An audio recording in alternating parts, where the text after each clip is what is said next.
Porque nós somos um modelo de sociedade onde a comparação social é a parte fundamental dos encontros cotidianos, né? A gente está a todo momento olhando para si e não entendendo o nosso valor por si só pelo aquilo que a gente é. A gente está sempre olhando para si e pensando no valor que a gente tem a partir da relação com os outros.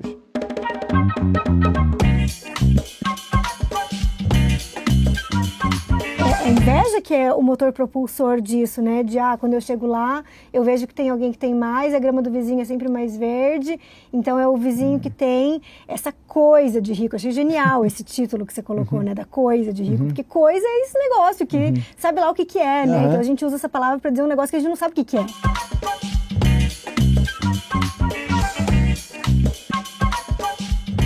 Olá! Bem-vindos ao podcast Alma Talks. Essa é a temporada Felicidade Clandestina. Hoje eu recebo o antropólogo, pesquisador e autor desse livrão best-seller Coisa de Rico, Michel Alcoforado, para uma conversa sobre Vamos Ver o que vai ser. Seja muito bem-vindo, Michel. Muito obrigado, muito obrigado. Feliz demais de estar aqui contigo. Muito prazer ter você por aqui. E aí? E aí? E aí, como é que é essa coisa de rico? Você sabe que essa que foi a pergunta fundamental do começo da pesquisa. Eu estava lá, andando pelo aeroporto de Miami, e aí aconteceu um evento que um casal de brasileiros chega no aeroporto, naquele tempo que o Brasil ia dar certo, sabe? A gente tinha muita expectativa de que o futuro verdadeiramente tinha chegado. E aí, eles têm lá um imbróglio com a mala, e o oficial da imigração diz para eles que eles tinham que ir para a salinha.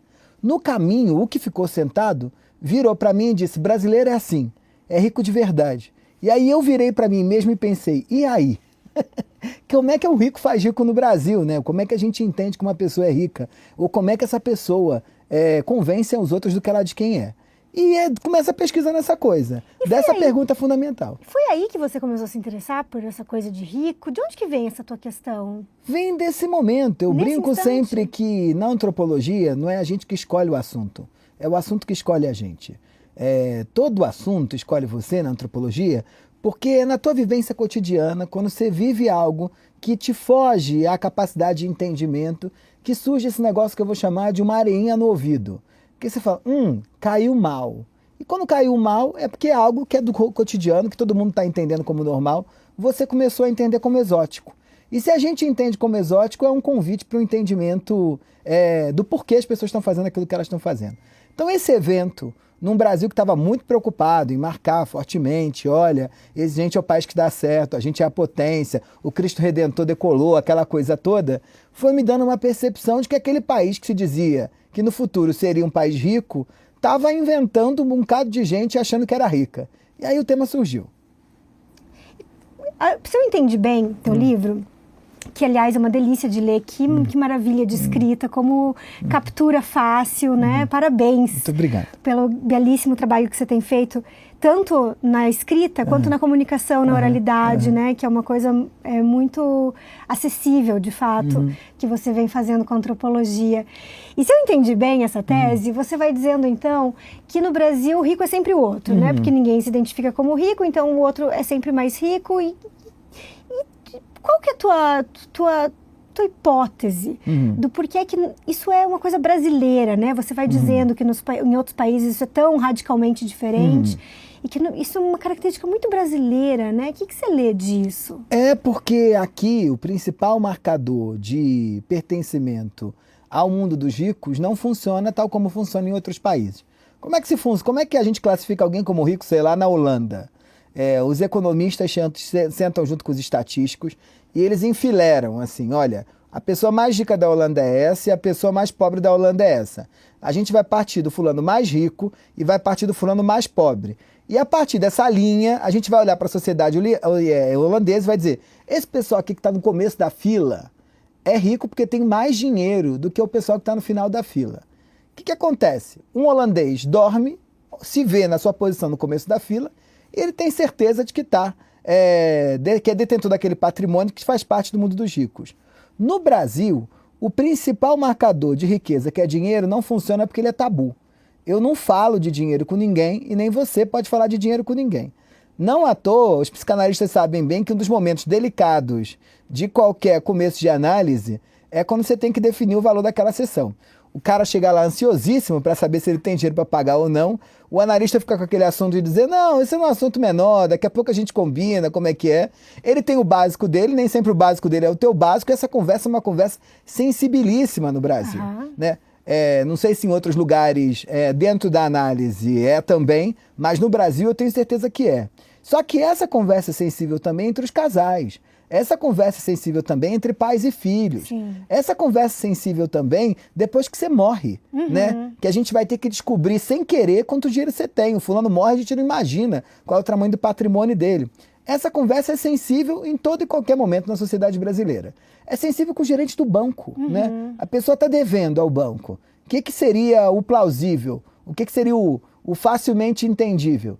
Você está com um problema com as suas contas, você vai no gerente do banco e fala para o gerente do banco, olha, eu estou devendo, como faz para pagar? Aqui, sabe o que a gente faz no Brasil? A gente apaga o aplicativo do banco para esquecer que está devendo e não conta nem para o gerente do banco que está devendo dinheiro. Então, o principal marcador de pertencimento ao mundo dos ricos, que no Brasil, né, ou em qualquer lugar do mundo, deveria ser dinheiro, aqui não é. E como é que a gente marca para os outros que a gente é rico? A gente marca através das coisas. As coisas têm um papel importantíssimo. As coisas, o livro, o copo d'água, o carro que você tem, a mansão, mas relações e pessoas que a gente transforma em coisas. Então, o fulano que trabalha na tua casa, você diz para ele, olha, o chefe aqui de casa é ótimo, veja como ele cozinha bem. Você contrata o principal restaurante de São Paulo para dar uma festa na sua casa, você trata como coisa. Os amigos no Brasil também são tratados como coisa. Os filhos, às vezes, também são tratados como coisa, né? Vira e mexe, eu brinco agora, essa moda da elite brasileira de mandar filho para fora. Os filhos perderam o nome, né? É sempre meu filho mora fora, meu filho que mora fora. Meu filho que mora no Canadá, meu filho que mora... É isso. Assim, a alegria que a gente tem quando recebe um amigo gringo, não tem nada que deixe um brasileiro mais feliz do que ter um amigo gringo, né? E aí o teu amigo gringo chega e você diz, meu amigo gringo, meu amigo mora fora, meu amigo francês. A gente objetifica tudo. Porque aqui, quando a gente objetifica, a gente consegue acionar o principal elemento de construção de distinção na sociedade brasileira, que não é dinheiro. É a coisa, mas é a coisa que desperta a capacidade imaginativa. Todos nós aqui estamos sempre preocupados, não só com as coisas que eu estou usando, mas o quanto os outros vão avaliar o preço das coisas que eu estou usando a partir dessa imaginação, né, que é uma ação social, onde eles vão olhar para o meu sapato, para a minha camisa, para a minha calça, para o meu óculos, para a sua, para o seu brinco, para o seu cordão, e imaginar, se a Ana está gastando tanto com tal brinco, se ela está gastando tanto com essa saia, se ela está gastando tanto com esse sapato, a Ana gastou só nesse look X. Você imagina quanto dinheiro a Ana tem. Então aqui, a riqueza, ela é sempre no campo do abstrato e do imaginário. A gente fica apegado a fantasias do que é ser rico. A gente quer projetar nos outros um conjunto de fantasias sobre o que é rico. E a gente quer comprar também a fantasia dos outros, né? E os brasileiros vão fazendo o quê? Vão acionando seus caminhos. No Rio, por exemplo, é muito comum que o fulano invista toda a grana que ele tem na Zona Sul, toda a grana que ele tem para ter aquele corpão da praia, sabe? Porque uma barriga trincada no Leblon vale mais do que uma Ferrari na garagem, né? Uma barriga trincada na praia do Rio de Janeiro move montanhas, né? Um carro nem sempre. Aí às vezes você vê, né? O fulano tem aquele corpão pensado milimetricamente, com horas de academia, mas ele mora numa casa micro, né, que não vale nada. Por que ele está investindo mais no corpo do que na casa? Porque no círculo dele, o que vai gerar essa capacidade imaginativa é o corpo e não a casa. Então, aqui, né, os nossos marcadores são sempre do plano da imaginação, né? E por que ninguém se acha rico? Alguns fatores são importantes aí. O primeiro é quando você compra uma coisa de rico, e essa coisa de rico funciona, ou seja, ela te catapulta para o mundo dos ricos, em geral você vai ser o pobre daquele mundo que você entrou. Como assim? Você mora longe, na periferia de São Paulo. Aí você fala assim, eu vou mudar para um bairro central. Aí você começa a se planejar, trabalha pra caramba, junta um dinheirinho e aluga um apartamento, sei lá, nos Jardins. Que você fala, meu Deus, eu quero morar nos Jardins. Lá na periferia de São Paulo, onde você mora com a sua família, quando você diz eu vou morar nos Jardins, todo mundo diz, Ana ficou rica. E aí você olha para você e fala, talvez eu tenha ficado mesmo, agora eu moro nos Jardins. Aí você se muda para o apartamento. No primeiro final de semana, obviamente você mudou para um apartamento pequeno, que cabe no seu orçamento. No primeiro final de semana, você dormiu a primeira noite e tem certeza que ficou rica. Aí de manhã, você encontra o colega que mora na cobertura, subindo o elevador. E aí você, que até a noite anterior se achava a pessoa de sucesso, começa a entender, não, rico é o fulano da cobertura. Porque ele tem não sei que carro, o apartamento dele tem 10 vezes o tamanho do meu, ele vive de um jeito infinitamente mais chique que o meu. Aí você fala, não, eu sou pobre, rico é o fulano dali. Aí você trabalha, muda para cobertura. Ele se muda, você compra o apartamento dele. No primeiro final de semana, você olhou lá de cima os Jardins, você conseguiu ver, porque as ruas são íngremes, né? Você conseguiu ver a cobertura do lado. Aí você fala, não, minha cobertura é pobre. O rico é o meu vizinho do lado, que tem uma cobertura que é 3 vezes melhor do que a minha. E isso no Brasil não tem fim. Porque toda vez que a gente consegue alguma coisa, essa coisa funciona ao ponto de catapultar a gente para o mundo dos ricos e um novo horizonte de pessoas, desejos, consumo se abre. E aquilo que a gente tem nunca é suficiente. Nunca é suficiente. Então, isso é com quem ganha 10 mil, isso é com quem ganha 100 mil, mas isso também acontece com quem ganha R$1 milhão por mês. Né? Ao ponto de toda vez que você acha que deu certo, acha que ganhou uma grana, você descobre que tem um bocado de gente que tem muito mais grana que você e que vive muito melhor do que você. Então a pessoa olha para si e ela diz, olha, eu tenho uma vida boa, que é o que eles dizem, com plena consciência dos privilégios. Plena. Essa ideia de pensar que a elite brasileira é insensível ou que a elite brasileira é cega diante dos próprios privilégios, isso é mentira, não. Eles têm consciência dos privilégios. Qualquer vídeo de blogueira arrependida no Instagram, ela começa dizendo, gente, eu tenho plena noção dos meus privilégios. Ela tem mesmo, ela tem mesmo. Ela sabe que não é normal num país como o Brasil ter 3 empregados, ter babá, morar num apartamento de 200 metros quadrados, andar com motorista, ela tem plena noção disso. Só que, apesar dela saber dos próprios privilégios, ela está sempre rodeada de gente que tem mais, né? Essa é uma loucura da sociedade brasileira. A gente está sempre em busca de fazer parte de grupos, de pessoas que a gente acha que tem mais do que a gente, que são mais do que a gente, que são nossos horizontes, assim, de consumo. E aí consumo nas múltiplas esferas. Pode ser livro publicado, pode ser reputação na academia, pode ser qualquer coisa. E a gente batalha fortemente para se afastar de um tipo de gente que a gente acha que é menor do que a gente, porque tem menos coisas que a gente. E isso inventa o Brasil. Isso inventa o Brasil. É uma lógica muito pautada na inveja, né? Você diz, inclusive, a respeito disso. E acho que nesse sentido dessa relação com a inveja do brasileiro, talvez ser um povo invejoso, quem sabe, né? Diferentemente, talvez, mais do que em outros lugares. Acho muito interessante que essa maneira de você ler faz uma crítica não só às elites, né? Mas também às classes médias. Opa! Porque a inveja que é o motor propulsor disso, né? Quando eu chego lá, eu vejo que tem alguém que tem mais, a grama do vizinho é sempre mais verde, então é o vizinho que tem essa coisa de rico. Achei genial esse título que você colocou, né? Da coisa de rico, porque coisa é esse negócio que sabe lá o que é, né? Então a gente usa essa palavra para dizer um negócio que a gente não sabe o que é. Ah, que legal. Ana, que bom que você fala isso, porque uma das críticas que apareceram em relação ao livro é que eu não definia o que era coisa de rico. E eu disse, porque como eu sou antropólogo e estou preocupado com o ponto de vista nativo, os meus interlocutores de pesquisa não sabem ao certo o que é coisa de rico.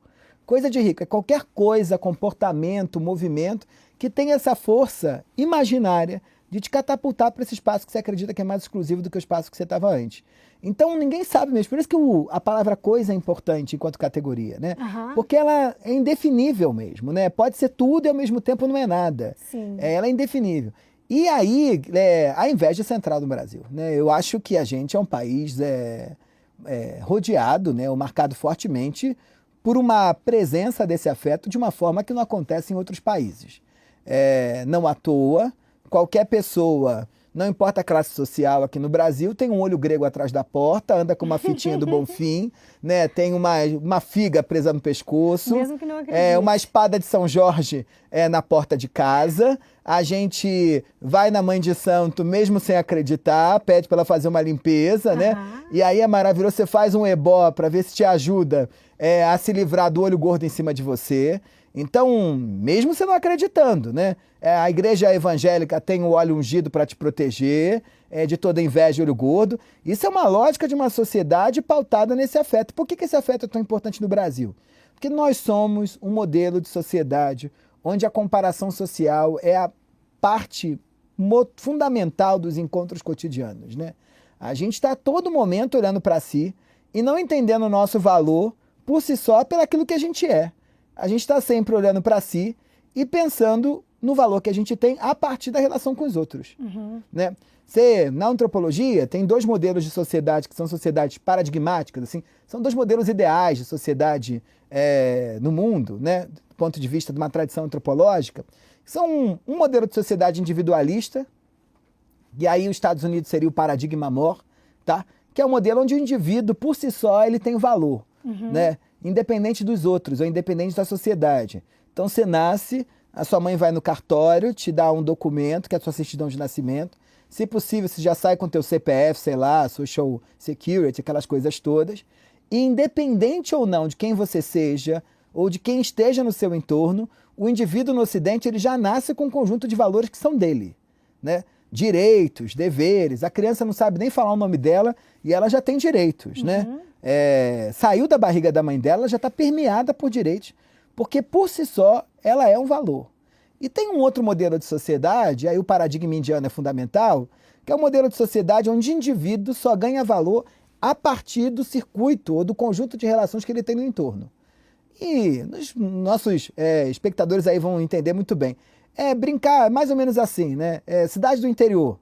Sabe que você vai no interior da Bahia, você fala, quem é a Ana? Ah, a Ana é filha de quem? Né?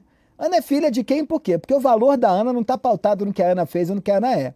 O valor da Ana está pautado em de quem ela é filha, que casa ela pertence, que família ela é. Então esses são os 2 modelos. O que acontece? O Roberto da Mata, que é um antropólogo importante, vai dizer que a gente está no meio do caminho. A gente, apesar de ser muito apegado a esse conjunto de relações para definir quem a gente vive rodeado de instituições que dizem que você é um indivíduo. E nesse modelo, o que se dá? Nesse modelo, apesar de você achar que tem valor, você só entende o seu valor mesmo a partir da comparação com o outro. Então, a todo momento, para eu entender se meu livro vendeu muito, não adianta a editora chegar para mim e falar, veja, você vendeu muito. Eu quero saber, Ana, tu vendeu quanto? Não, a Ana vendeu mais, fulano vendeu menos. Para eu entender, por exemplo, se eu sou rico o suficiente ou se eu não fiquei rico, eu estou ali olhando como é que os ricos vivem. E aí, toda vez que você tem muita comparação social, a inveja surge como um afeto social importante, né? E eu brinco, até exagerando, que sem inveja o Brasil para. Porque, como você colocou, é uma força propulsora mesmo, né? É uma força propulsora de afetos, é uma força propulsora de consumo, é uma força propulsora de atualização dos comportamentos, é uma força propulsora de inúmeros assuntos. Eu me lembro bem que uma vez fazendo pesquisa em habitação popular, tinham começado a aparecer os primeiros Minha Casa Minha Vida. E eu fui numa Minha Casa Minha Vida, na periferia do Rio de Janeiro, e as pessoas tinham acabado de morar e estava aumentando o número de brigas conjugais depois que as pessoas saíram das suas casas e foram morar no Minha Casa Minha Vida. E aí eu fui entender o que era isso. E um dos elementos importantes era a grossura da parede da casa. Uma família, um casal, conseguia facilmente entender ou ouvir a vida sexual do casal do lado, do vizinho do lado. Então o fulano estava lá dormindo tranquilamente, exausto, depois de um dia pesadíssimo, e o vizinho estava transando. E amanhã o vizinho transava também. Depois da manhã o vizinho transava também. O marido ou a mulher chegava para o lado e dizia, gente, não vai transar não? Né? Porque não é você transar a partir do que você acha que é bom para você ou o suficiente, aquilo que te satisfaz. Mas a gente está transando o suficiente para estar no páreo de comparação com o vizinho que transa todo dia. Isso é o motor da sociedade brasileira. Então aqui Não dá para pensar comportamento sem pensar em inveja. Porque isso é muito importante aqui, dado que a comparação é um afeto decisivo. Agora, o contraponto disso é o medo, né? Porque se a inveja ela é um atualizador desse comportamento para cima, no sentido de eu estou sempre olhando quem eu acho que é melhor do que eu, o que eles estão fazendo para eu copiar e fazer igual, para baixo a gente busca um afastamento gigantesco, que é o medo. Toda vez que dois grupos sociais diferentes triscam, se encontram, constroem alguma borda, nessa borda sai medo, né? A gente tem medo de coisas absurdas, né? Eu falo um negócio que dá sempre muita polêmica, que eu digo, São Paulo é uma cidade segura. Segundo dados de todas, né, os parâmetros, e aí como é que se define segurança, obviamente? É pelo número de homicídios, né? São Paulo tem níveis de homicídio próximo a países europeus, em determinados bairros muito maior ou melhor do que vários países europeus. Aí as pessoas falam, meu Deus, não é isso, como é que é isso? Mas essa cidade, que é uma das mais seguras da América Latina, se a gente compara em termos de metrópole, tem a maior frota de carro blindado da América Latina. Por que os paulistanos estão tão preocupados com carro blindado? Não é pelo risco de morrer, dado que aqui, obviamente, muita gente morre assassinada, mas não é algo representativo. Assim, morrer assassinado por conta de um assalto a carro é uma fatalidade, assim, não é algo corriqueiro na cidade, segundo os dados estatísticos. A gente tem isso porque depois que você tem seu carro blindado, a tua percepção de fronteira em relação ao outro aumenta, né? Aumenta. E eu crio também um valor mostrando muito fortemente que se meu carro é blindado, aquele que está dentro é melhor do que alguém que está fora, né? Ou alguém que não está andando de carro blindado. Então, o medo orienta, né? Assim, você anda por bairros como Higienópolis, que podia facilmente derrubar aquelas grades e assumir as portarias como era no passado, né? Porta de vidro, você bate na portaria, fala no interfone, o porteiro entra. Não, a gente tem duas portas, né? Grades altíssimas, né? Segurança na porta. Num bairro de senhoras aposentadas. Ou de ladrões de celular. Agora, o que motiva aquilo? É uma percepção de que ali mora alguém muito importante e que precisa estar longe e afastado de quem a gente acredita que não é igual a gente. Então, esses dois afetos são fundamentais no Brasil. Fundamentais no Brasil. Inveja e medo. Inveja e medo. Inveja e medo. Não acredito que tenha um brasileiro que não seja tomado, pelo menos alguns momentos ao longo do seu dia, por sentimentos de inveja, e outros que não sejam também tomados constantemente pelo sentimento de medo. É muito engraçado te ouvir falar, porque eu vou pensando assim, parece que você está explicando a teoria do complexo de castração freudiana. Porque o Freud vai dizer que o dinheiro, inclusive, é um substituto fálico, né? E aí a gente tem toda a teoria que se disseminou, né, do complexo de Édipo, de que o menino se identificaria o pênis, né, como um substituto, como um valor fálico, né, e a menina como aquela que não teria, né? Não que seja uma baboseira, né, mas é porque é uma historinha que sustenta, na verdade, o que tem de estrutural aí, né? E por isso que quando Freud vai dizer do falo, embora muitas vezes quando a gente vai ler o próprio texto do Freud, pareça que ele está falando que o falo é o pênis, ele vai dizer que o falo, na verdade, não existe, né? A gente tem os substitutos, então o pênis é um dos substitutos fálicos e o dinheiro é um outro substituto fálico. E aí quem tem medo, né, de perder. Então tem essa coisa, essa conquista, né, essa voracidade pela conquista, e junto com isso vem esse medo, de fato, de que se perca alguma coisa.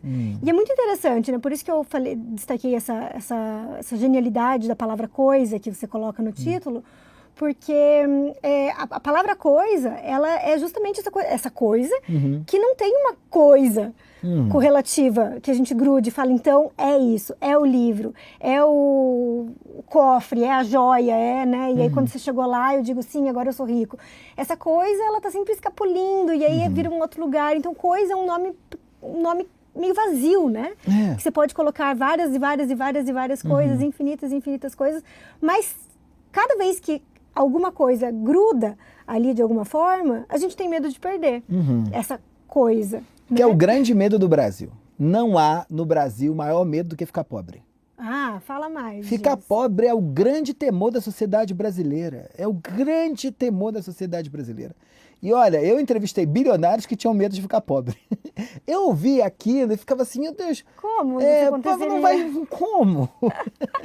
E isso é tão organizador da sociedade brasileira que isso impacta tudo. Vai impactar a filantropia aqui. Bilionários brasileiros têm dificuldade de aumentar o seu apetite para a filantropia. Por razões racionais, dirão eles, por causa do imposto, por causa de sei lá do quê. Mas de forma muito clara, eles têm muito medo de como é que seus descendentes ficarão, se ele vai conseguir garantir uma vida boa para o bisneto. Porque ele tem uma plena noção que vai ficar pobre. Há um medo generalizado da sociedade brasileira. E por que ser pobre é tão ruim no Brasil? E aí eu estou falando de novo, assim como coisa, do teu pobre relacional, né? Porque todo mundo tem seu pobre. Não é o pobre, eu não estou querendo dizer aqui como os estatísticos que definem que gente que vive com menos de $1 por dia sim. é miserável. Estou falando do teu pobre relacional. Aham. Todos nós, no Brasil, temos esse duplo que é orientador da nossa posição e do nosso valor no jogo social. Um é o teu rico de estimação, que é o que eu chamo. E o rico de estimação é aquela pessoa próxima a você, que você tem plena consciência de que ela vive melhor do que você, que ela tem mais posses do que você, mas você acredita que se algo acontecer, você vira. A gente não está preocupado em disputar ou achar que vai virar o João Paulo Lemann. Não à toa, agora tem essa mega da virada, boa parte das conversas em torno da mega da virada é jocosa, a brincadeira. Aham. Você joga sabendo que não vai ganhar, assim. Você gosta de brincar com a ideia de que vai virar o João Paulo Lemann, sabe? Que vai ter um dinheiro. Agora, o que você batalha para virar o teu rico de estimação? Que é essa pessoa próxima a você, coisa que você aprende em casa. Todo mundo, em qualquer família, tem seu tio rico. O tio rico é aquele fulano que deu mais certinho um pouquinho, ganhou um pouquinho mais de dinheiro, e aí a família fica de olho nesse cara. Ela olha e fala assim, putz, né, vamos ver como é que as crianças dele se vestem. Vamos ver o que ele come. Vamos ver como é que é a casa dele. Isso pode ser você de família pobre, família classe média, família rica, todo mundo tem esse tio que deu certo. E isso vai formatar uma relação nossa com o mundo, que é todo mundo, em algum momento, vai ter esse fulano que você acha que deu certo. E mesmo quando você acende, mesmo quando você ganha grana, porque todo mundo foi duro, né, com 20 anos, ali, o Brasil é tão desigual que as pessoas têm muita dificuldade de mudar o seu padrão de vida. Uhum. Mas olhando para uma classe média, o garoto quando começa a vida, a gente era estagiário, sei lá, iniciação científica, você era duro. Aí você olhava pro seu professor da faculdade e você dizia, caramba, eu ia na casa da minha orientadora e falava, meu Deus, que apartamento é esse? Como é que deve ser maravilhoso morar aqui? Como é que deve ser maravilhoso conseguir uma bolsa e ir a Paris, ficar 6 meses em Paris? Como é que deve ser maravilhoso isso? Quando eu cheguei mais ou menos nesse lugar, essa pessoa não é mais meu rico de estimação. Uhum. Eu vou estabelecendo outros.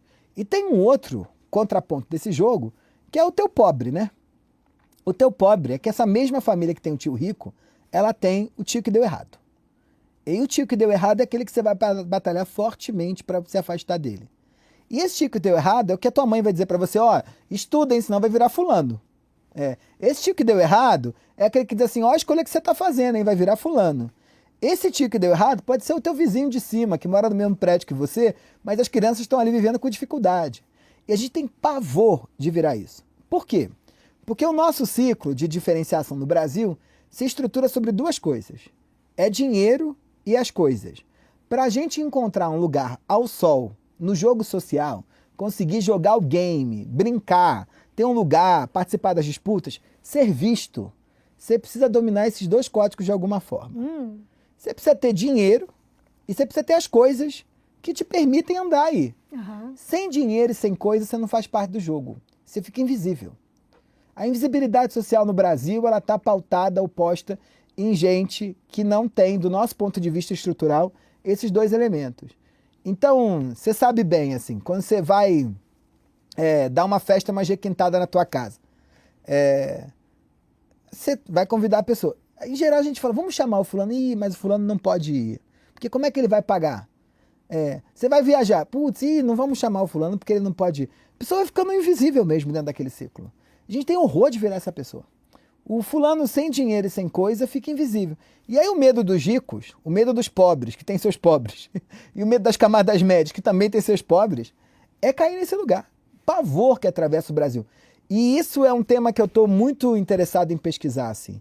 Que sociedade é essa, onde desde a barriga da mãe, você tem um projeto para esse indivíduo de que ele tenha sucesso, ou de que ele dê certo. A mãe agora, né, se a gente olha para as famílias das camadas médias, né, trata um filho desde a fecundação, ou antes da fecundação, como um projeto. Uma coisa era como, e eu tenho observado muito isso em várias famílias, que agora parece que virou moda a fertilização in vitro, né? Ninguém transa mais muito mais, né? Então, a taxa de relação sexual só cai, mas as pessoas continuam com a ideia de que precisam ser pais ou mães de filhos biológicos. E aí, óbvio que para transar, para ter filho tem que transar. Só que tem que transar muito, né? Porque é uma probabilidade, né? Então, tem que levar em consideração o óvulo, tem que levar em consideração a temperatura. E aí, como as camadas médias não conseguem mais dar conta dessa quantidade de relações sexuais para conseguir a fecundação, o que elas fazem? Elas começam a organizar a vida para ter filho. Então, com 30 anos, a moça já vai no ginecologista, aumenta a dose de ácido, já não sei o nome do negócio. A outra já define o período fértil com o aplicativo e decide, olha, aqui é o melhor momento. Aí a outra, que não está muito afim de esperar, vai com o marido numa dessas clínicas, dois saudáveis. Vão nessas clínicas, deixam lá 30 mil reais, 40 mil reais, 50 mil reais, e aí fazem o processo de fertilização in vitro. Uma criança que antes de ser criança, quando é só um feto, teve esse custo, ou foi tratada como um projeto desse tamanho, quando nasce tem um peso sobre si, da fantasia de que tem que fazer o ROI do investimento que esses pais fizeram, com um peso enorme. Então isso se acelera, né? Se acelera. Eu quero entender um pouco essa ideia de uma maternidade, uma paternidade como projeto. E como um projeto, sempre como se os filhos tivessem que superar os pais, né? A gente, no Brasil, gosta de acreditar que um filho deu certo quando ele superou o pai. Ou a mãe, né? Ou os pais, de uma forma geral. Então a gente acha que o filho deu certo quando o pai mora num apartamento mais ou menos e o filho conseguiu morar num apartamento melhor. O pai estava endividado e o filho não estava. O pai não viajou e o filho viaja. O pai andava de econômica, o filho só anda de executiva. O pai tinha que entrar em financiamento para comprar carro e o filho comprou carro à vista, sei lá. A gente cria filho como um projeto aqui, né? E como um projeto de, meu Deus, essa criança não pode dar errado. E tem a ver com esse sonho narcísico, né? O Freud dizia, num texto que se chama Introdução ao Narcisismo, que os pais colocam no filho o abandono, aliás, que ao ter um filho, o narcisismo abandonado infantil de cada um dos pais renasce naquela criança. E aí ele chama, ironicamente, His Majesty the Baby. Né? Então, o bebê está nessa posição majestosa, Sua Majestade, o bebê, né?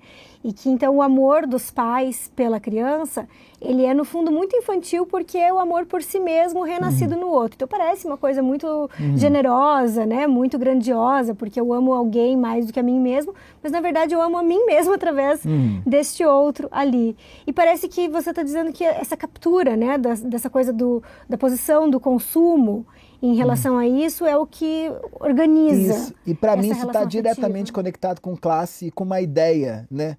De que é maravilhosa essa conexão. Vou até voltar nesse texto, porque eu acho que dá coisa para pensar a beça, que esse pai é filho de alguém que também projetou em cima de si, né?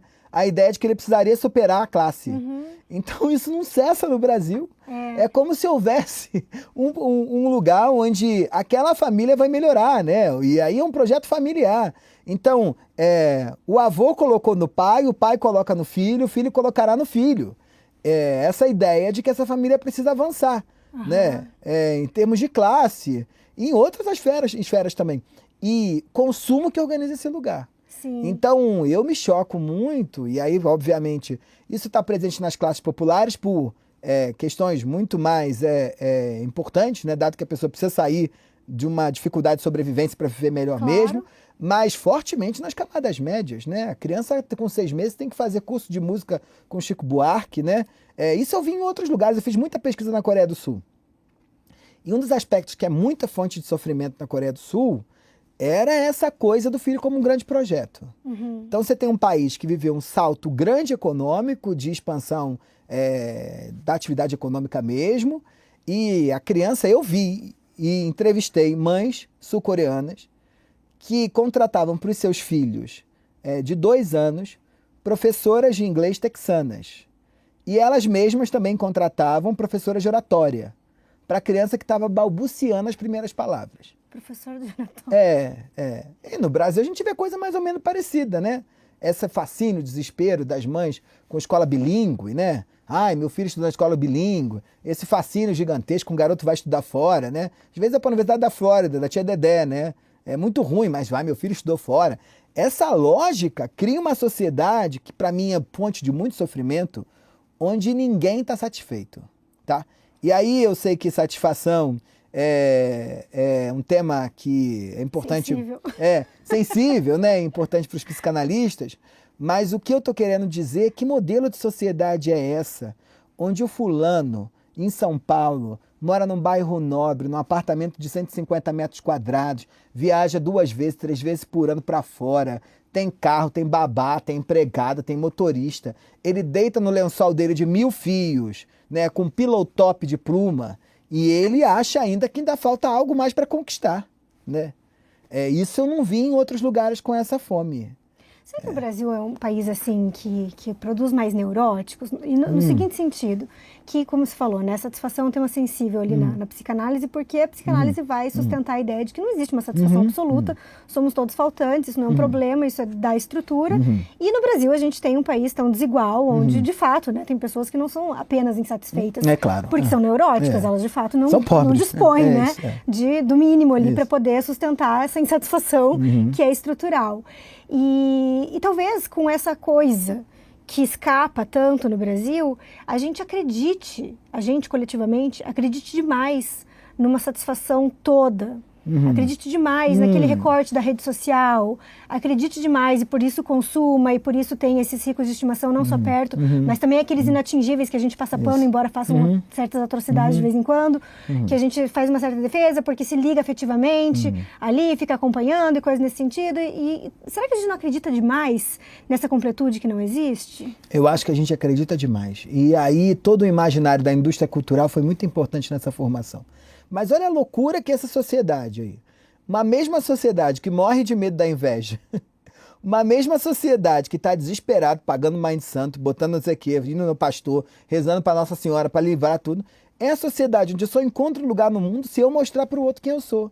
Essa completude, né? Então, eu brinco que o grande problema hoje, e que é um problema que atravessa a sociedade brasileira, é que a gente ainda continua acreditando que aquela mulher que anda na passarela, ela é real mesmo. Ela não está preparada para isso, né? A gente gosta de viver isso. Então essa ideia de completude mesmo, que é vendida, a gente não entende que faz parte do jogo. A gente gosta de acreditar que é real, né? A gente cria a ilusão para o outro, mas quando a gente olha na vida do outro, a gente acha que é real. Eu escrevi esse livro que a gente estava falando agora há pouco, né, com o Christian Dunker, Eu Só Existo no Olhar do Outro. O que essa pergunta te remete? Para mim, é fundamental, porque na antropologia tem uma palavrinha que a gente usa como decisiva para a gente, que se chama alteridade, né? Que é, diante do outro, a gente consegue dar conta da percepção das nossas próprias diferenças e abre um jogo fundamental para entender, sobretudo, quem a gente é. Sem o outro diante da gente, não tem antropologia, tá? E por que eu acho que isso é decisivo para a gente pensar a sociedade? Porque eu gosto de pensar o outro não só como um outro, mas como uma porta de entrada para o meu entendimento. Todos os trabalhos que eu fiz ao longo da vida, de pesquisa, eu no final vi, caramba, isso é o outro pra caramba, mas sou eu a beça também, né? E todos os momentos de trabalho de campo mais duros que eu tive, porque eu não nasci estudando rico, né? Foi fundamental para eu olhar para mim e dizer, por que isso aqui está me incomodando tanto? Eu me lembro que um dos momentos mais duros na meu trabalho de pesquisa, e aí óbvio que não tem nada de duro, tá? Foi duro subjetivamente para mim, não tem nada de duro. Foi uma vez que eu fui entrevistar uma família, num bairro aqui de classe média, era uma família estruturadinha, papai, mamãe, 2 filhinhos, e aquela coisa deles moravam embaixo da casa da sogra, a sogra morava em cima. E o papai ficava muito orgulhoso, falando da merenda que ele preparava todos os dias, que ele acordava às 5h30 da manhã, que isso era a rotina dele de segunda a sexta-feira, que sábado ele levava filhos no parque, sei lá o quê. E eu saí de lá arrasado, pensando, meu Deus, que vida é essa, onde essa rotina está posta, onde essa família vive essa vida margarina, onde eu moro debaixo da sogra, e a sogra vai na minha casa e eu vou na casa da sogra. Eu saí de lá assim, que é isso? Como é que alguém suporta isso? Obviamente isso não tinha nenhum problema em relação à vida que ele estava levando. Tinha um problema na vida que eu quero levar. Né?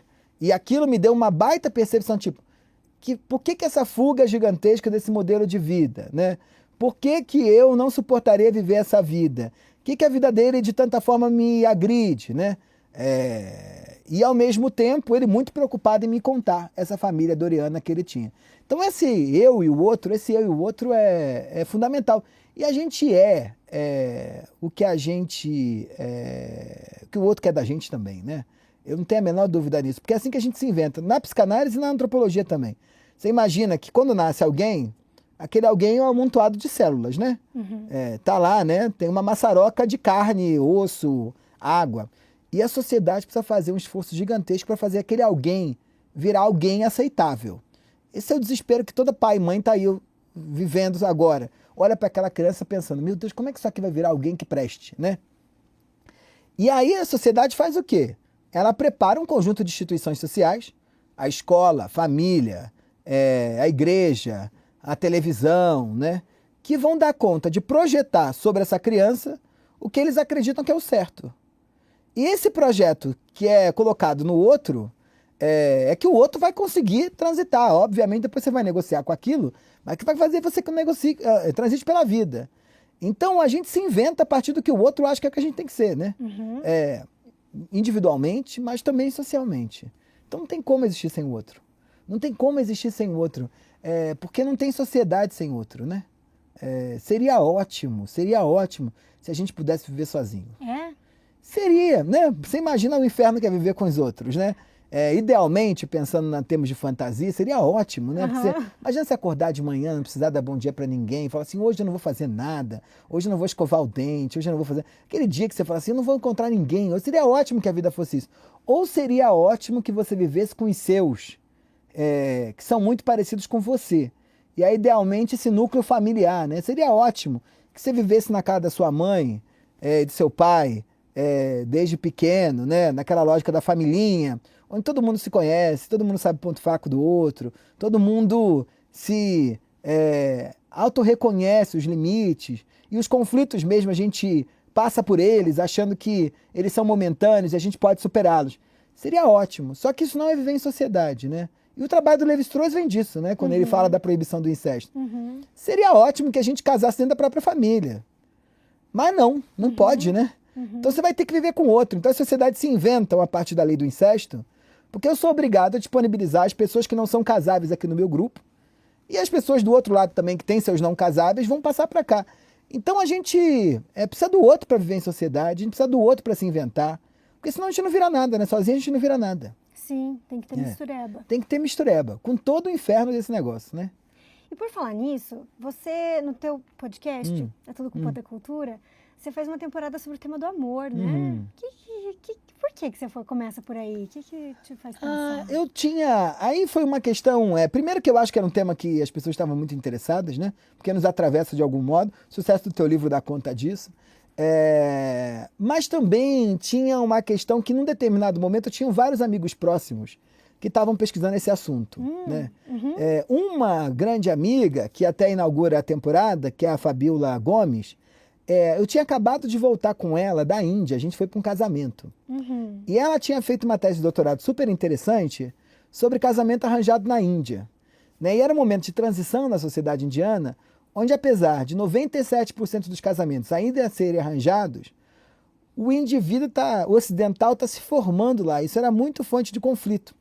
E a gente foi para um casamento de um fulano que não queria casar, era um jovem modernoso, de Delhi, sabe? Brinquinho, tatuagem, aquela coisa. E ele muçulmano, ele não queria casar, mas ele se vê obrigado a casar porque a família dele disse que ele tinha que casar e a mãe estava entrando em depressão, porque não tinha um filho mais velho casado. Mas esse negócio era tão mais grave que o fato do filho mais velho não ter casado não deixava que os outros 2 irmãos, a irmã e o irmão, casassem também. Trava todo mundo. Travava todo mundo. E aí, esse indivíduo frágil, né, que não é um indivíduo que se crê forte como no Ocidente, aceita se casar em sacrifício a essa família. E aí eu voltei perturbadíssimo com aquilo. E comecei a pensar que esse ideal de amor que a gente pensa no Ocidente, ele é uma grande fantasia, né? E desse movimento, 2 outros episódios foram fundamentais para mim. Um foi com Natânia Lopes, que fez um trabalho super interessante com prostituição de luxo, né? E o outro foi com a Adriana Psitelli, professora titular da Unicamp, que fazia um trabalho muito legal sobre sugar daddies, né? E sugar moms.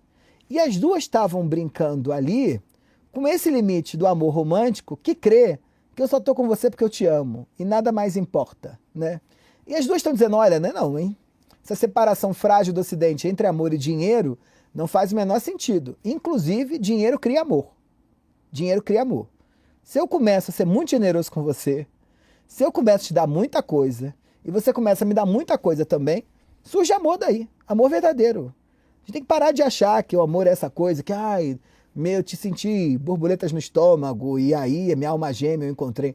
Não, troca material, cria amor. E é isso que a Adriana fala. E fui entrando de cabeça nesse assunto. Isso é interessante você falar isso, porque isso é uma das coisas que eu tinha pensado. Tem uma frase atribuída a Nelson Rodrigues, né, que diz que dinheiro faz até amor verdadeiro. Então você concorda? Dinheiro faz amor verdadeiro, não tem a menor dúvida. Eu não tenho a menor dúvida por conta da pesquisa dessas 2 grandes antropólogas, mas também por conta de pesquisas que eu vi entre ricos, né?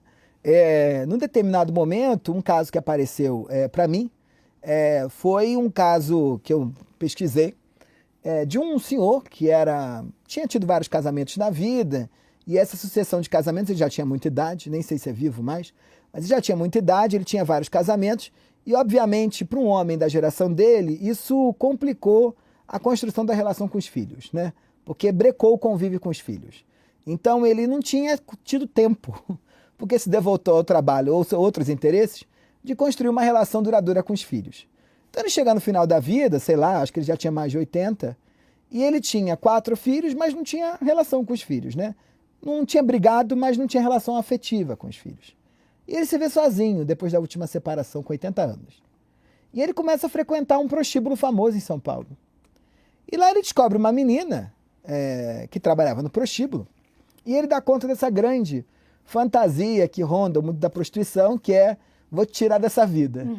E ele tira ela da vida da prostituição. Ele tirou da vida.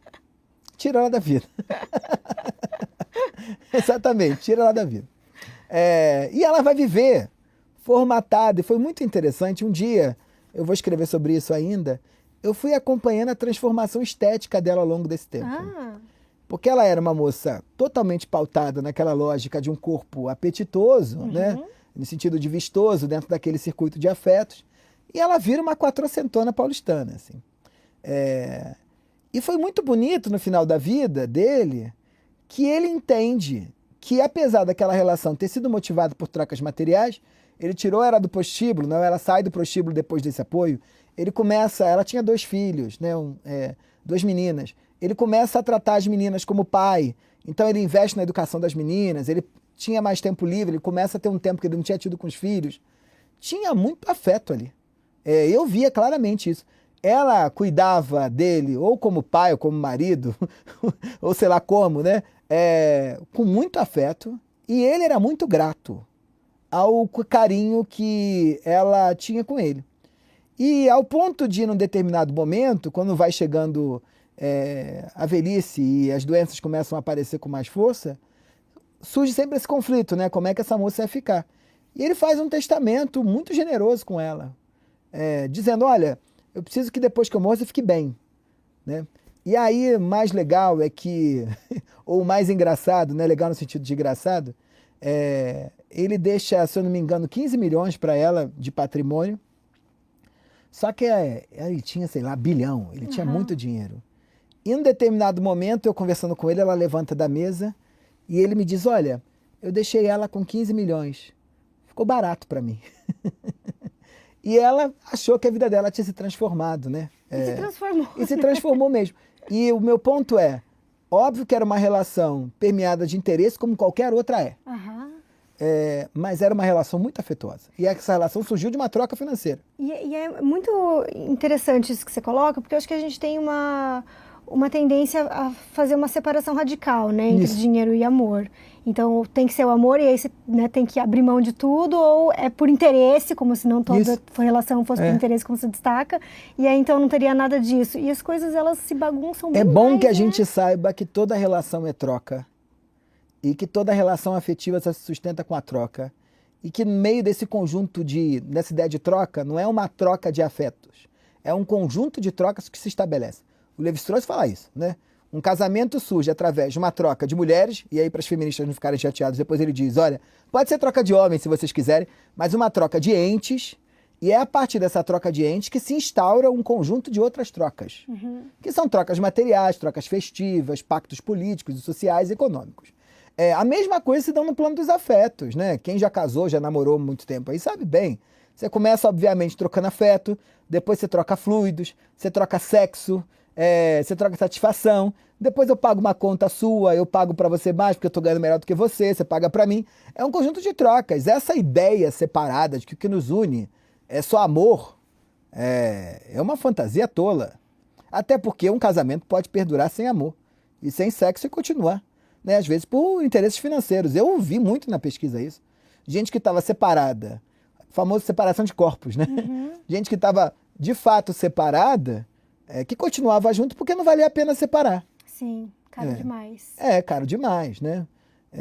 Então, e era um pacto, né? Eu lembrei, escutando você falar daquele filme Como Ganhar um Milhão Antes que a Vovó Morra. Você chegou a assistir? Não assisti. Enfim, não vou dar spoiler aqui, depois, quem sabe, se você assistir depois, vou querer saber o que você acha. Mas é uma história que começa entre o neto e a avó, porque a avó tá pra morrer e o neto quer ganhar alguma coisa com isso, e aí ele começa, se aproxima, e aí, né, o filme... Acho que relações entre avós e netos são marcadores dessa coisa do interesse misturado, né? Porque assim, por que a gente é tão apaixonado pelos avós? Porque os avós são permissivos, em geral. Na negociação dos interesses, né? Sua mãe diz que você não pode comer açúcar, a avó dá uma bala escondida. Ou sua mãe é muito controladora com dinheiro, a avó tira aquele dinheirinho escondido e dá pro neto. Óbvio que a avó não tá fazendo isso só porque ela gosta de você, é porque ela quer que você goste mais dela. E a gente faz isso com troca material. As trocas materiais criam afeto. A gente ama. Não é à toa, assim, eu gosto muito de marcar isso, porque eu brinco sempre que todos os amigos e as amigas que estão aí no mercado dos afetos, buscando um parceiro ou uma parceira, primeira avaliação que eles fazem é em relação à profissão ou o dinheiro do outro. Fulano não dá, né? Fulano dos afetos. Fulano não dá, fulano tá fazendo tal coisa. Fulano não dá, olha o que ele trabalha, olha onde ele mora, olha o carro que ele tem. Óbvio que você não fica com ninguém, e gostam eles de dizer, não fico com ninguém por causa de dinheiro, mas isso é algo importantíssimo no cálculo matemático. Estamos em momentos de vida diferentes. E como acaba com o casamento também, né? Essa coisa, como é que é? O dinheiro sai pela porta, o amor sai pela janela, não tem um ditado popular desse? É real mesmo. Fica mais difícil sustentar uma relação. Porque esse conjunto, dinheiro compõe esse conjunto de trocas. E é importante que a gente saiba, porque fica mais fácil de manejar. Eu sempre acho, obviamente, tem um conjunto de coisas que compõem essas trocas que a gente está submetido que a gente nem sabe quais são. E não saberemos jamais. Mas o quanto você tiver de consciência sobre isso é importante para a manutenção da relação. Porque o que me incomoda hoje, que eu acho que é fonte de muito sofrimento, é essa ideia, né, de que o tudo que você gostou de idealizar nos primeiros dias do teu relacionamento, que era, óbvio, uma idealização, você fala disso com uma beleza enorme, se manterá por todo o tempo, né? Como é que você vai sustentar um relacionamento, um casamento de 40 anos, transando como se fosse a primeira semana? Agora, tem que saber que tipo de outra troca, para além do sexo, maravilhoso, né? Ou de tirar o teu sono, você está abrindo mão em torno daquela relação, né? Como é que você pode imaginar que você vai, depois de 50 anos casado com alguém, sentir aquela borboleta, aquela expectativa gigantesca de que fulano vai chegar ou fulana vai chegar? Não dá, mas que te mantém ali naquela relação, outra troca. Não é que você perdeu essa, mas tem outra coisa que está ali, posta. Eu acho que essa ideia, né, de achar que tem um pacotão que tem que se manter intacto, do primeiro dia do relacionamento até o último, é uma fantasia que gera mais sofrimento, né? Bom a gente entender que tem um pacote de trocas ali, né? E que as trocas, no final, elas têm que continuar valendo a pena. Porque quando a gente pensa em troca, em geral a gente está achando que essa troca boba do mercado, do crédito ou débito, que é a troca onde eu entro como faltante, né? Eu tenho uma coisa, você tem outra, ao mesmo tempo eu tenho o dinheiro como mediador, a gente estabelece uma relação comercial e no final sai como igual, né?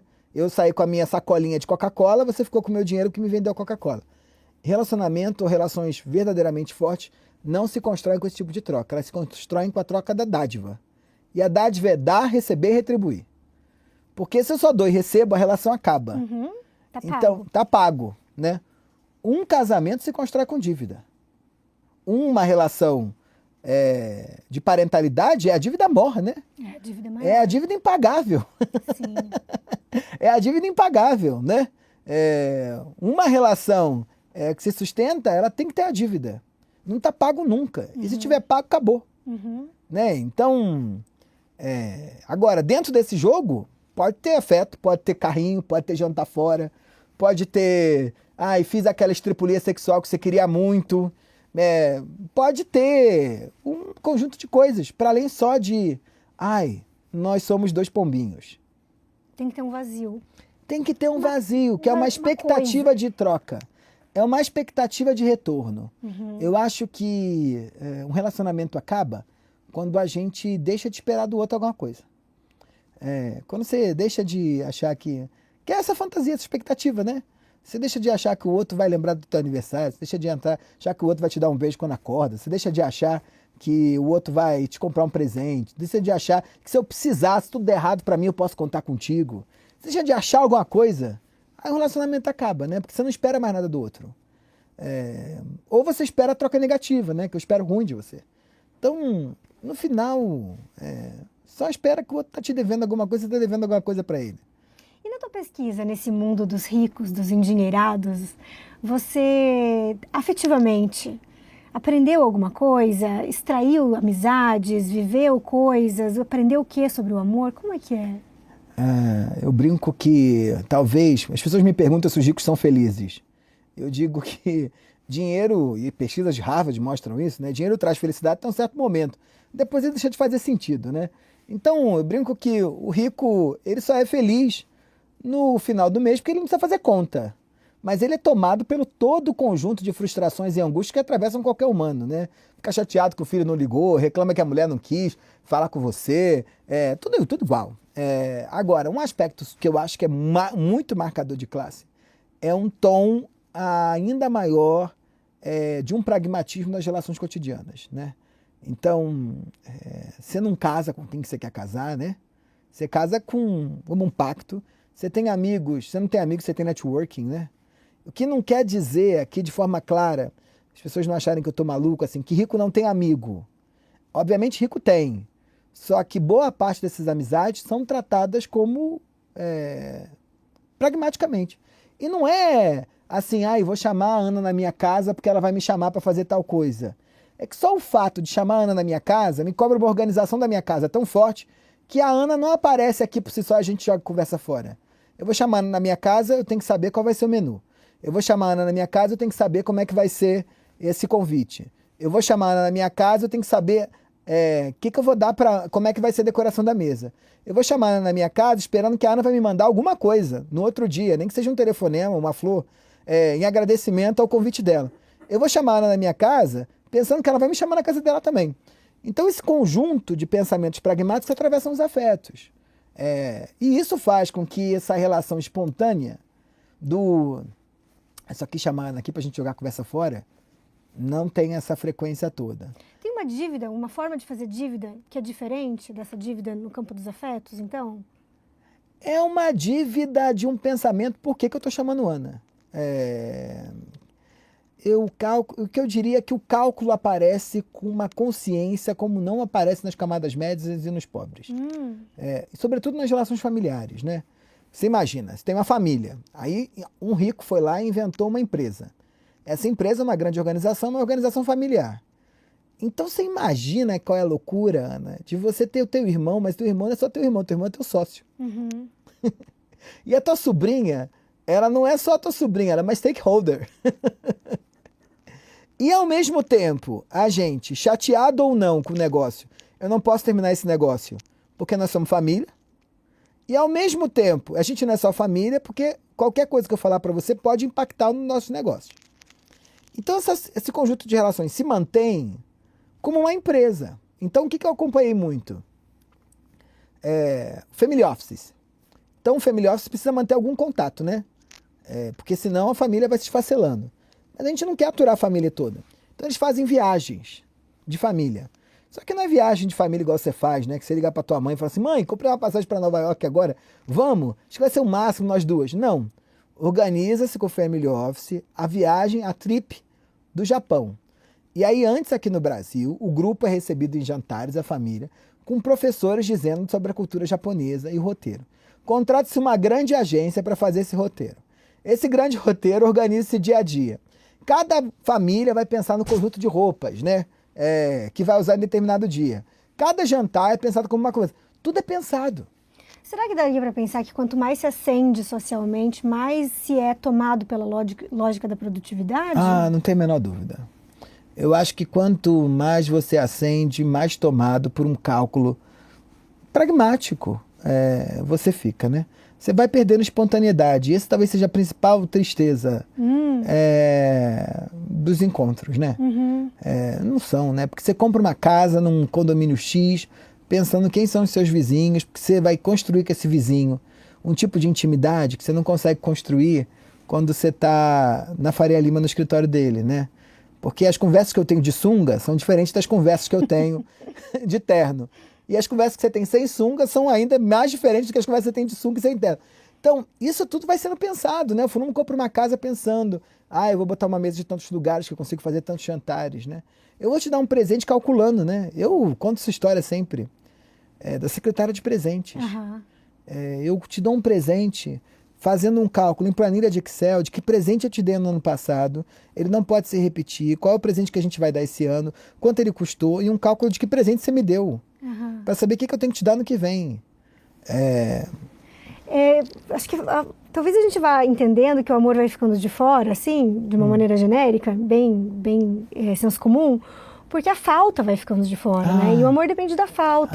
Que e aí eu tô bonito. escutando você falar isso, lembrando de um texto do Freud, que ele vai contar de um presente que ele quer dar para uma amiga. E quando ele vai dar uma pedra de presente para essa amiga, e quando ele está escrevendo um bilhete, ele faz um lapso. E aí ele vai analisar esse lapso dele, e aí na autoanálise que ele vai fazendo, ele vai se dando conta de que, na verdade, ele não queria dar esse presente para essa amiga, porque ele queria essa pedra para ele. E aí ele pergunta alguma coisa do tipo, mas que valor teria dar um presente que eu não queria para mim? Claro. Então eu acho que o pobre é essa pessoa que consegue ficar sem. Eu te dou e fico sem. A gente fala isso das pessoas boas de coração, isso, né? Tira do próprio corpo para dar para o outro, isso. né? O ponto maior da generosidade, né? E aí como é que você dá para o outro um negócio que você não vai fazer falta para você, né? Onde é que tá a falta aí? Muito legal isso. E não é que não tenha, né? Só que não é material, né? Nem é material. Não tenha, mas talvez ela não seja localizável, assim, da forma como a gente aprendeu. E aí é uma dupla falta de falta, né? Porque não te falta nada e você crê que não falta nada ao outro também. Então essa pessoa é muito difícil de dar presente, né? Porque ela tem tudo. Ela tem tudo. É difícil a vida do rico, você tá vendo? Eu tenho falado que esse livro também existiu pra gente ficar com pena de rico. Ô, Michel, e você estava falando agora há pouco que você, já escutei você falar em outros momentos também, que você faz análise, né? Como é que é a tua história com a psicanálise? Eu fui fazer análise por conta de pesquisa de campo. A antropologia me jogou na análise. Eu tinha 18 anos, 17, e uma das primeiras pesquisas que eu vou fazer na universidade era numa instituição asilar, né? Que não chama mais assim, sei lá, de asilar. Sabe como é que chama? Era um asilo para pessoas com 60 a mais, 70 a mais, essas coisas todas. Para velhos, não sei como é que é a palavra certa hoje. E aí, eu, em determinado momento, começo a ver coisas dentro daquele asilo que me pareciam violentas, pessoalmente violentas, mais do que violenta com os velhos.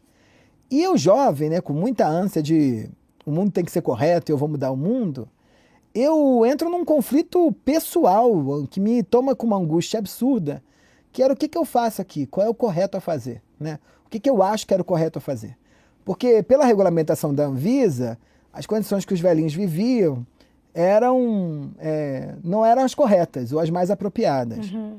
Porque tinha muita gente que não tinha nenhum problema de saúde grave, mas como não viveu sempre instituições manicomiais e depois com a lei antimanicomial a família ia ter que aceitar, a família faz esse mal acochambrado e coloca nesse asilo para reproduzir a instituição que essas pessoas estavam. E aí eu fico com aquele conflito, quando denuncio, a lei dizia que eu tinha que denunciar, a antropologia me cobrava o entendimento do outro, e eu fico nesse conflito, sou tomado por uma angústia absurda. Na questão ética. Ética, e para uma análise. E obviamente cheguei lá. Por que uma análise?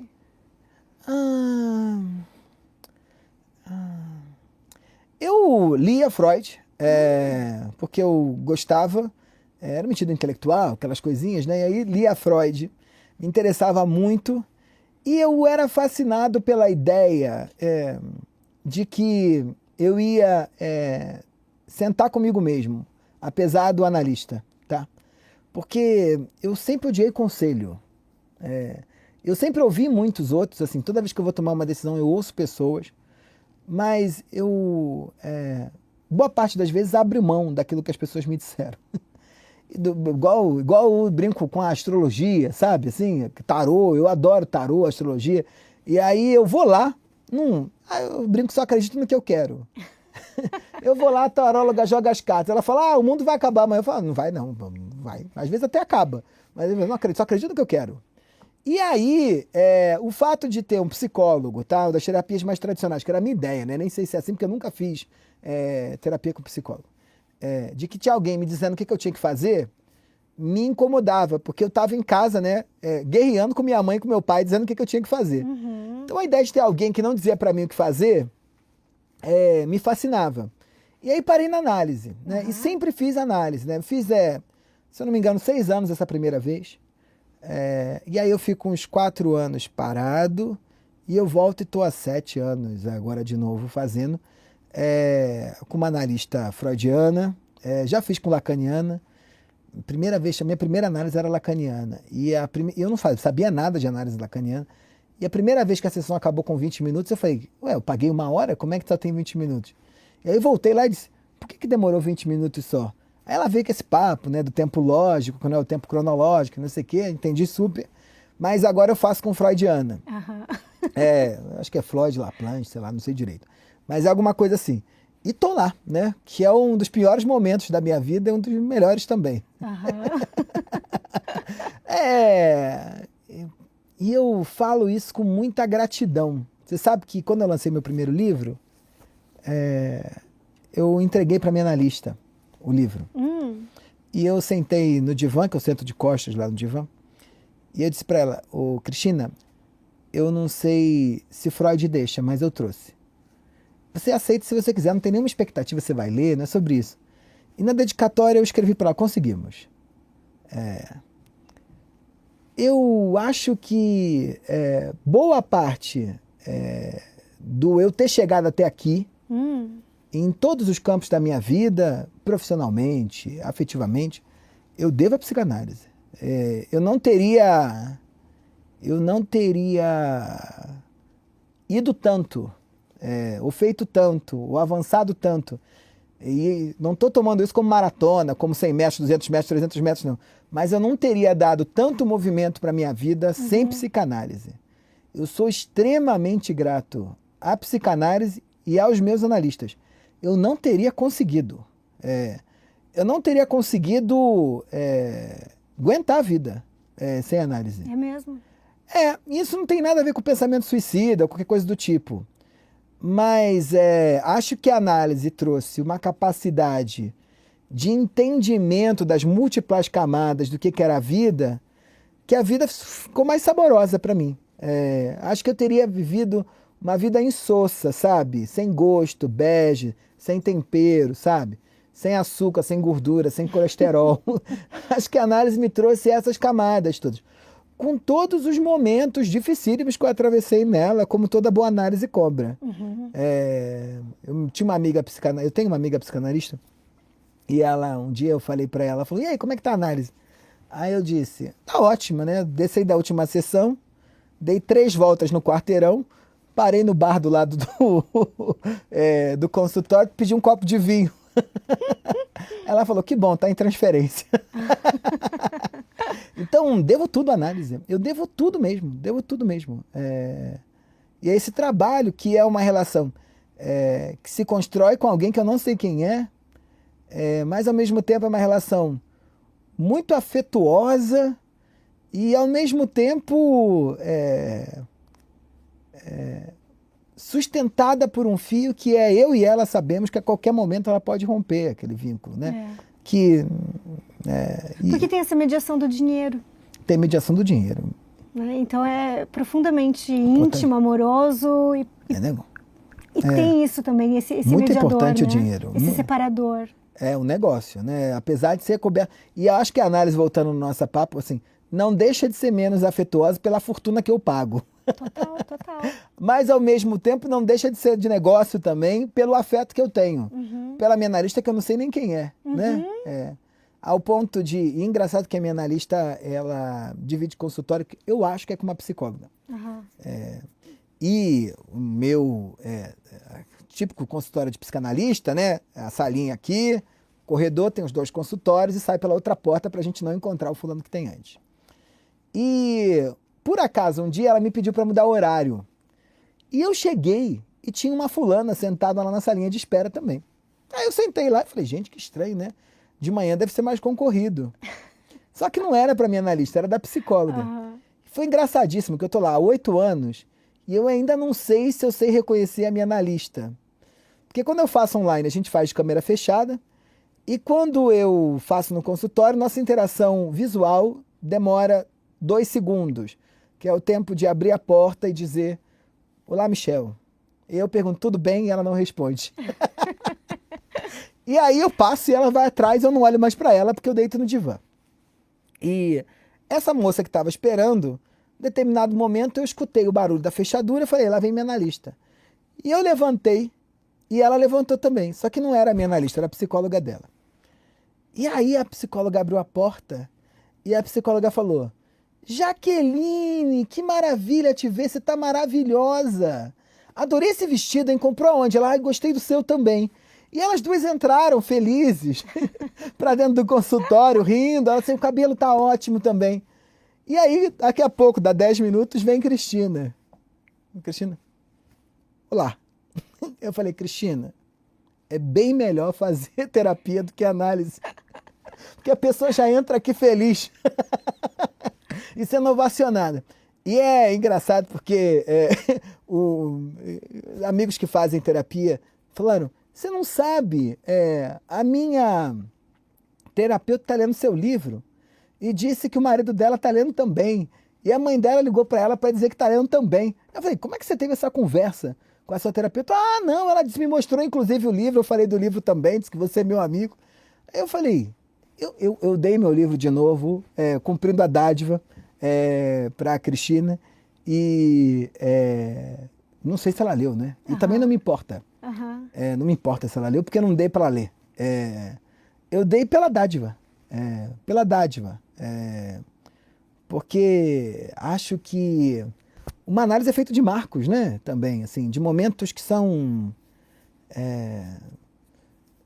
condensadores de algo que se batalhou muito ali para chegar, assim. Então, isso aqui, é óbvio que é um livro, não sei o quê, mas tem muitas minhas reflexões da análise, muitas minhas reflexões da análise.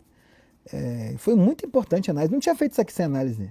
Não tinha feito outro sem análise. Eu não estava aqui sem análise. Não dá mesmo. Tá mesmo, fala com toda tranquilidade. Ah, mas você fala muito bem. Sim, eu já falava bem antes. Já falava bem antes. Porque na minha casa, falar bem era um valor importante. Minha avó, que é uma figura muito importante para mim, medir a inteligência das pessoas pela capacidade que elas tinham de falar. Então, na minha casa, a pessoa, como é que você começou a falar assim? 40 anos tentando, treinando e tentando. Então, falava bem antes, não era esse o ponto. Mas o fato de falar bem não me permitia estar aqui à vontade. A análise me deu isso. A análise me deu muita coisa. Apesar de caro, ficou mais barato do que seria se eu não tivesse feito. Sim, com certeza. Muito. Você já escrevia antes da análise também? Como é que é a tua relação com a escrita? Eu escrevia, mas era muito mais sofrido, que continua sendo, mas era um sofrido não igual deve ser sofrido para você, era um sofrido incapacitador. E eu consegui... Paralisante, por conta dessa expectativa que eu tinha sobre o texto. E estava bom, mas eu não conseguia achar que estava bom ao ponto de publicar. Uhum. E eu consegui me livrar disso com análise. Ao mesmo tempo, você vai saber disso muito melhor do que eu por conta da sua trajetória. Eu sabia o que eu precisava fazer, mas eu não conseguia fazer. Uhum. Eu sabia o livro que eu queria ter. Eu tinha escrito esse livro, eu escrevi outros sobre esse tema. Mas não era o que eu queria publicar. E eu não conseguia fazer o que eu queria publicar. Que era por conta das minhas fantasias mesmo, né? Sobre o que era um livro de antropólogo, sobre o que era um livro publicável, sobre o que era um livro que as pessoas iam gostar, que eu ia gostar. Eu não conseguia. Você primeiro escreveu e depois você procurou uma editora ou você recebeu alguma demanda? É porque eu escrevi muitas vezes, né? Eu tenho muitos livros escritos, impublicados. Várias versões desse aqui eu tenho várias versões. Outros. Eu tenho um livro, eu tenho pelo menos uns 3 livros que eu diria que pronto, você sabe que nunca tá, né? Que a gente depois que escreve entra naquela loucura que é uma loucura que só alguém que escreve sabe, de reescrever. Mas assim, eu tenho 3 bons copiões que eu pretendo voltar para ver se são publicáveis em algum momento. Mas eu tenho, assim, ao longo desses anos de análise eu escrevi vários livros. Mas eu não achei que elas eram apresentáveis. E aí, o que acontece nisso? Acho que tem algumas questões também, para além só das minhas questões individuais, né? Acho que a antropologia, ela não era apetitosa para o mercado editorial brasileiro, como a psicanálise já era, porque por conta do trabalho dos psicanalistas que estão junto contigo e que vieram antes de você. Então, os editores não conseguiam entender o que era um livro de antropologia, que fosse fácil para o público. Óbvio que outros milhões de antropólogos já publicaram antes de mim, mas escreveram livros acadêmicos, né? Não essa tentativa de tradução para um público mais amplo, ao mesmo tempo mantendo os pilares da disciplina. Então, teve várias questões. Então, eu recebi não pra caramba para publicar. Antes de publicar esse livro, eu mandei para editoras algo que era esboço desse, e não acharam que o livro de antropólogo as pessoas iam querer. Então... É muito bom nessas histórias de não. As pessoas escutam e ficam tão aliviadas. Né? Eu também fico muito aliviada de saber que mas não. Quando as pessoas recebem não. Putz, mas isso deve análise também. Acho que ganhei uma dimensão muito forte de que o não é do outro, não é meu. Uhum. Então, mesmo nesse livro, o meu agente mandava dizer, fulano não quis. Vai dizer, azar do outro, azar dele. A gente vai continuar mandando. Quais são os próximos que a gente vai mandar? Uhum. Não me afetava em nada. É óbvio que no momento tinha uma frustração, mas ela passava rapidamente. Você escreveu por um desejo seu, por uma necessidade sua, não por uma demanda. Isso, e eu vou continuar só escrevendo por necessidade minha, não por demanda.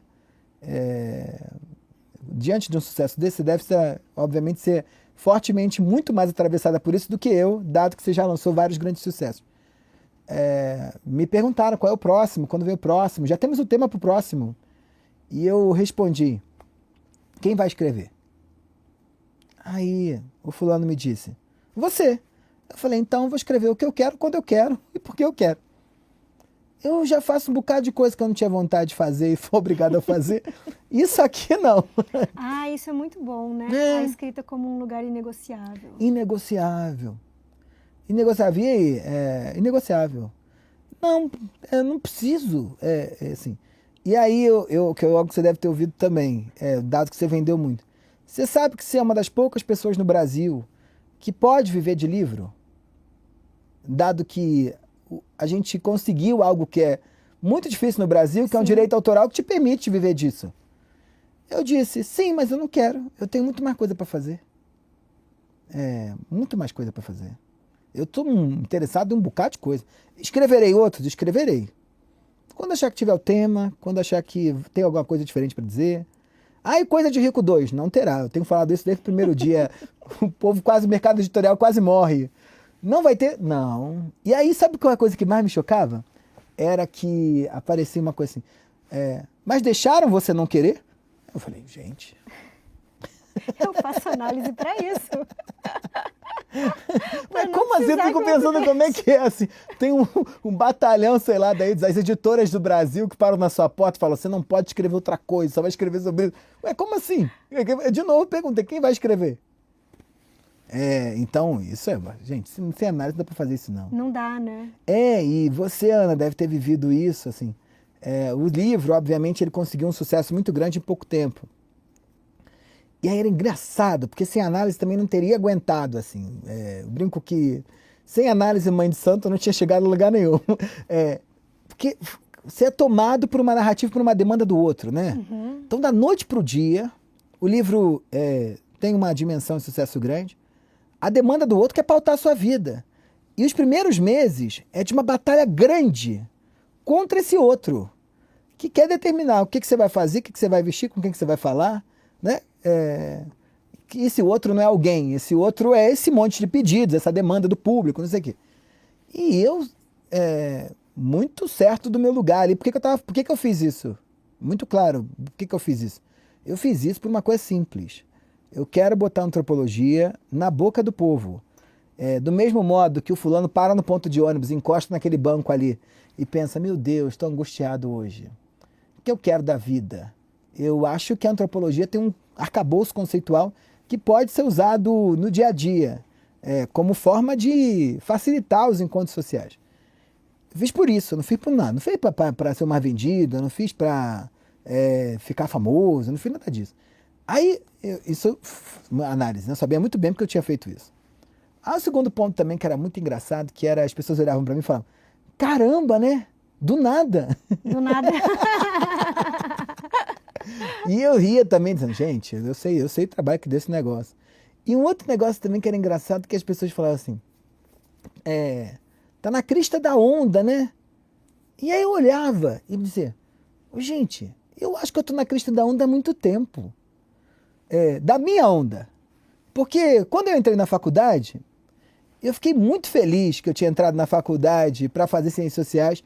Eu venho de uma família de classe média, né? Média alta. Então, não era comum no meu mundo fazer isso. E eu banquei isso, eu fiquei muito feliz. Quando eu passei no mestrado, fui morar em Brasília sozinho, tinha 21 anos. Eu achei também que eu estava na crista da onda. Quando eu decidi que eu não ia fazer doutorado ali emendado, que eu ia para fora, eu também achei que eu estava na crista da onda, porque eu morava fora. Quando eu voltei e abri uma empresa, uma consultoria, eu também achei que eu estava na crista da onda. Primeira vez que me chamaram, sei lá, para... Todas as vezes que eu fiz algo que eu queria fazer, eu achei que eu estava na crista da onda. Aí eu ficava assim, mas por que agora o povo está achando que eu estou na crista da onda? E aí eu sabia que a onda era minha, né? Sim. Que sempre é minha.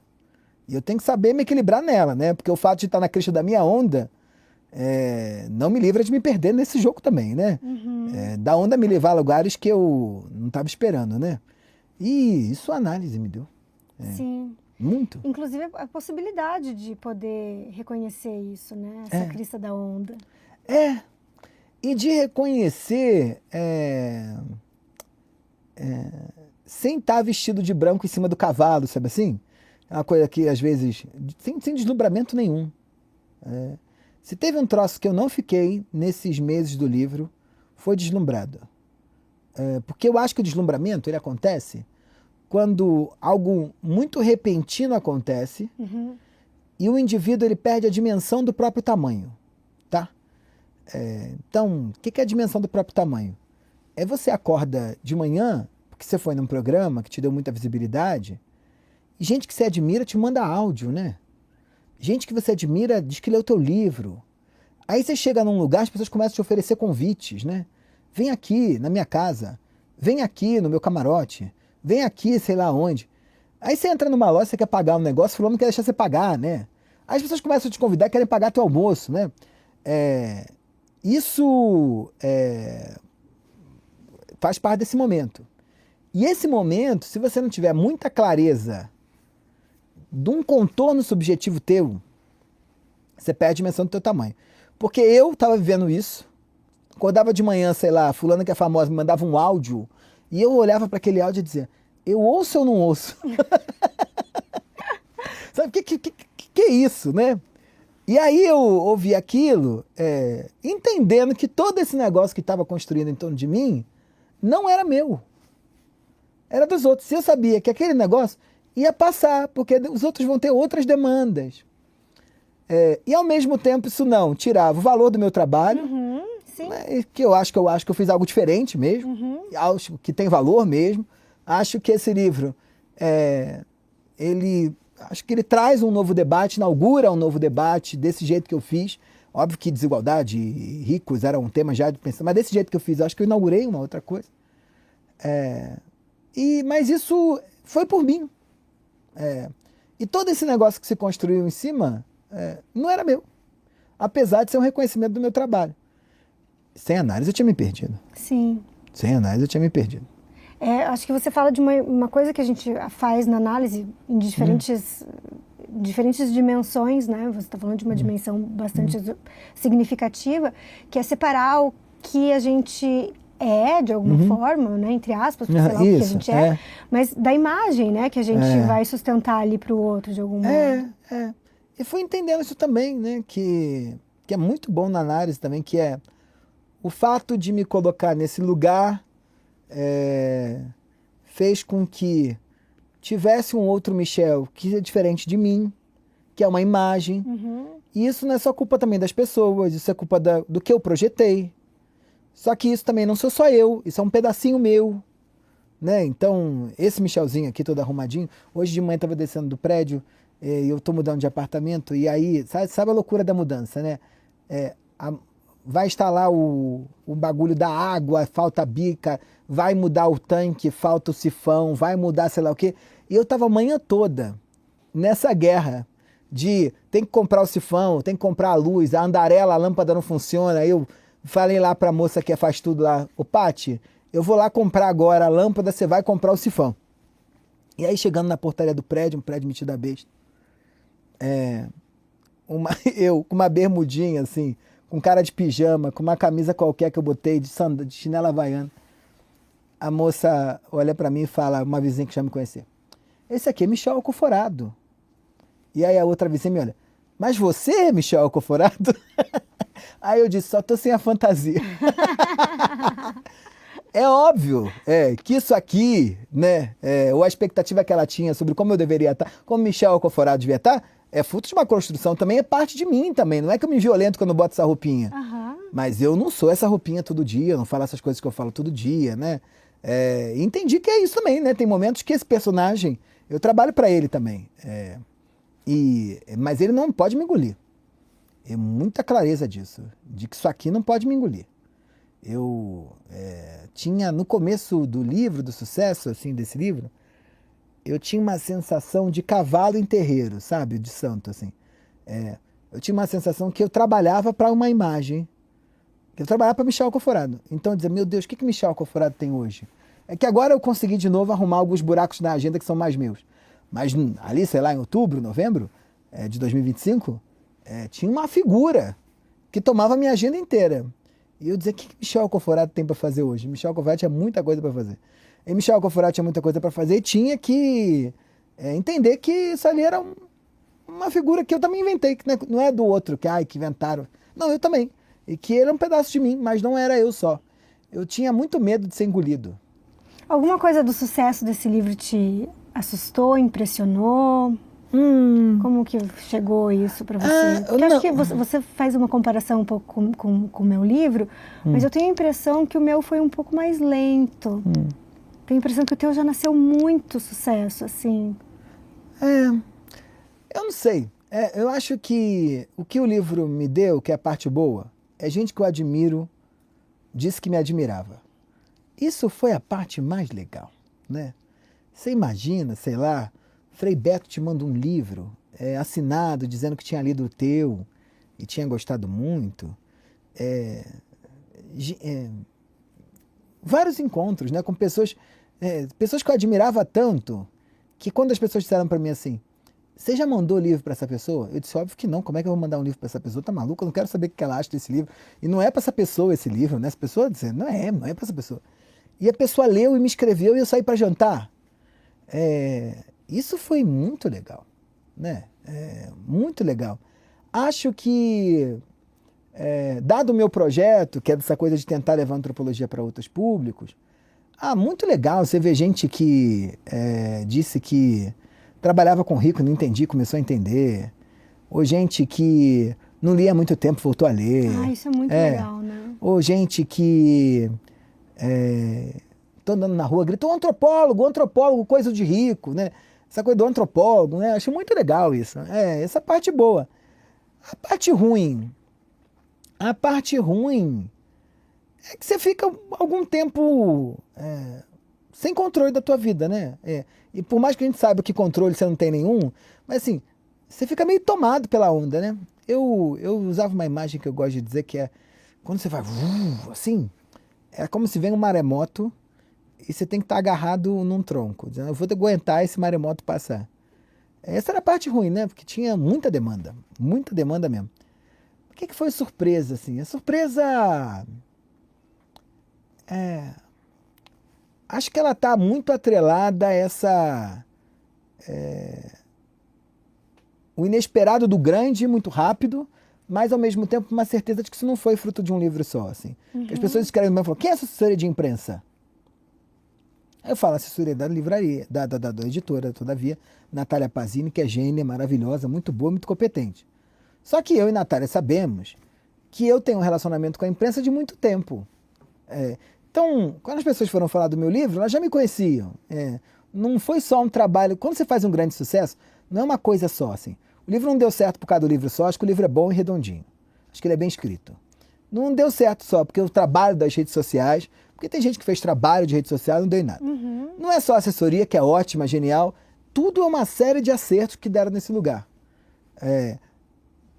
Por isso que todo sucesso ele é incontrolável. Tem um troço que a gente não tem nenhum controle. Você não escreveu o livro para vender do jeito que você vendeu, né? Você fez o livrinho lá, falou, putz, tomara que alguém leia. Né? Aí, a gente não controla. Coisa de best-seller. Isso, tão bom isso, sabe? E você ficou, na hora de escrever o outro, pressionada pelo sucesso do primeiro ou não? De escrever o outro? Tá escrevendo. Não, sim, mas quando você... Porque primeiro você lança você já tinha escrito um livro antes, mas você lança A Gente Mira, o amarelinho, e aí os outros vêm depois na esteira desse, né? Não. Não? Na verdade, eles tinham sido publicados antes. É? E aí a editora me convidou para fazer uma edição nova. Então eu escrevi coisas novas. Tem textos novos, mas é uma publicação de uma edição anterior. E você tá pressionada? Os outros 3. Aí tem esse que eu fiz com o Christian Dunker. Sim, que foi um sucesso absoluto de novo. Também, né? Incrível. E aí agora eu estou há 1 ano e meio tentando escrever uma outra coisa que, enfim, ainda não saiu. Mas eu tenho a escrita como inegociável, assim como você. Então, é isso. No meu tempo, do jeito, quando for possível, aquilo que eu quiser. Né? Porque é muito, muito importante poder separar, né? Aquilo que me toca, embora tenha uma demanda, né? E olha que legal, porque me perguntaram, e agora o próximo, né? E depois de um baita sucesso desse, como é que fez?